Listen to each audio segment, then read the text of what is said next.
तो हम यहाँ महाराष्ट्र में नहीं है, हम यहाँ यूपी में हैं। ठीक है, ठीक है, आप महाराष्ट्र में जाओ, वहाँ महाराष्ट्री भाषा बोलेंगे आपसे। যেভাবে রাজ ঠাকরে এবং উদ্ধব ঠাকরে তাদের ক্ষমতা দেখাচ্ছে, মুম্বাইটা একটা বাণিজ্য নগরী, আমাদের পুরো ভারতবর্ষের অর্থনৈতিকটা কিন্তু चली तो यूपी में उसका जवाब आया।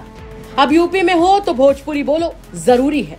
हाँ, महाराष्ट्र की मराठी मर्द महाराष्ट्र में कल एक तस्वीर दिखी, उसमें कहा गया कि मराठी आनी चाहिए नहीं तो कान के नीचे बजाएंगे। इस पर क्या स्टैंड है दिनेश लाल यादव का? मुझे लगता है कि ये बहुत ही घटिया राजनीति है। इस तरह की राजनीति इस देश में नहीं होनी चाहिए, क्योंकि हमारे भारत की खूबसूरती ही यही है कि यहाँ अलग अलग भाषा बोलने वाले लोग, संप्रदाय के लोग, अलग अलग परंपराओं को मानने वाले लोग एक साथ काम करते हैं, एक साथ रहते हैं। अगर हम ये फिल्म भी बनाते हैं, हमारा नाम बकरिया हम बना के आज रिलीज हुई है और हम प्रमोशन में हैं, तो इसमें सिर्फ भोजपुरी भाषा के लोग नहीं हैं। आप हैं, मेरठ से हैं, इनकी भाषा अवधी है, कानपुर से, हमारे डायरेक्टर मेरठ से हैं, कैमरामैन मराठी हैं, उसमें कोई बंगाली है, कोई तेलुगु बोलने वाला है, अलग अलग भाषा बोलने वाले लोग हैं और सब एक साथ मिलकर काम करते हैं और यही भारत की खूबसूरती है, अनेकता में। তো বন্ধুরা, আমার চ্যানেলটা বাংলা, কিন্তু আমি হিন্দি একটা ইন্টারভিউ দেখালাম, ক্লিপ দেখালাম। কেন দেখালাম এবং কেন দেখাতে বাধ্য হলাম আপনারা বুঝতে পারছেন অবশ্যই। কেননা যে কন্ট্রোভার্সিটা উঠে এসেছে হিন্দি ভাষাকে নিয়ে আপনার মহারাষ্ট্রে, মুম্বাইয়ে, তা সেটা কিন্তু একমাত্র উত্তর ভারত যেগুলো রয়েছে, উত্তর ভারতে যেগুলো রাজ্য রয়েছে, বিশেষ করে উত্তরপ্রদেশ, বিহার, এবং তাদেরকে নিয়েই কিন্তু একটা বিতর্কিত সৃষ্টি হয়েছে যে মহারাষ্ট্রে থাকতে গেলে বা মুম্বাই থাকতে গেলে কিন্তু মারাঠি বলতে হবে, আদার্স অন্যান্য ভাষা বলা যাবে না। মানে এই ধরনের একটা গুন্ডাগার্দি চলছে।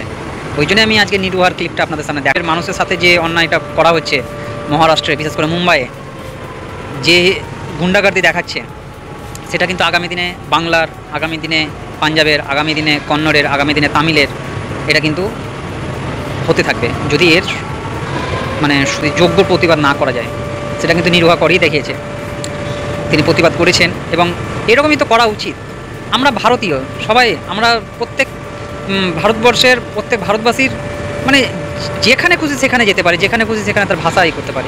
এইভাবেই তো স্বাধীন হয়েছিল দেশ, আর এই জন্যই তো স্বাধীন করেছিল রক্ত দিয়ে, জীবন দিয়ে।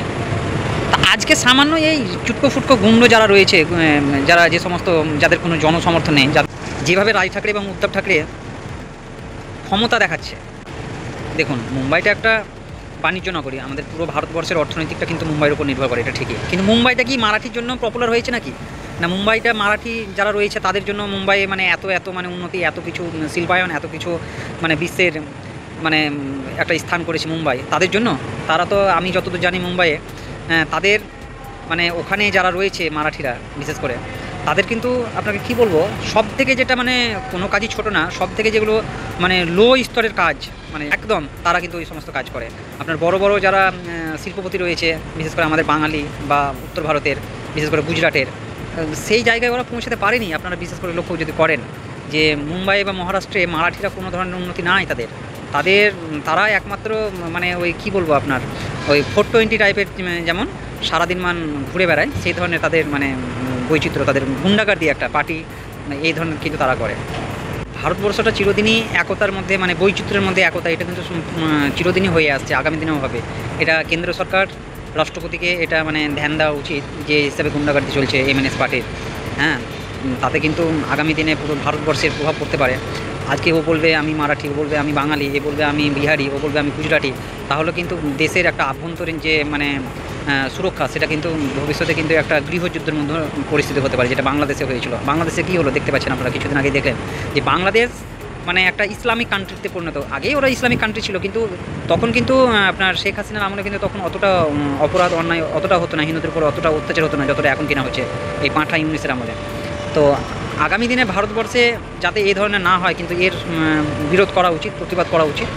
আপনারা যে যেমনভাবে পারবেন এর প্রতিবাদ করুন, কমেন্টে জানাবেন, আপনাদের মতামত জানাবেন যে কীভাবে মহারাষ্ট্র MNS পার্টি এবং শিবসেনা পার্টি তাদের কিন্তু মানে গুন্ডাগার্দি চালাচ্ছে। আজকে বিহারিকে মেরেছে, কালকে বাঙালিকে মারতে পারে, কালকে গুজরাটিকে মারতে পারে। গুজরাটে যারা রয়েছে মহারাষ্ট্রের লোক, তারা মহারাষ্ট্রিয়ান লোককে মারতে পারে। পশ্চিমবাংলায় যে মারাঠিরা নেই তা নয়, অনেক মারাঠি রয়েছে, বিশেষ করে তাদেরকেও তো বাঙালিরা আগামী দিনে আক্রমণ করতে পারে। তাহলে এইরকম কিন্তু চলবে না, এইরকম কিন্তু দাদাগিরি হবে, চলবে না। ওকে, ভিডিও যদি ভালো লাগে আপনারা লাইক এবং কমেন্ট করবেন এবং ভিডিওটিকে শেয়ার করবেন।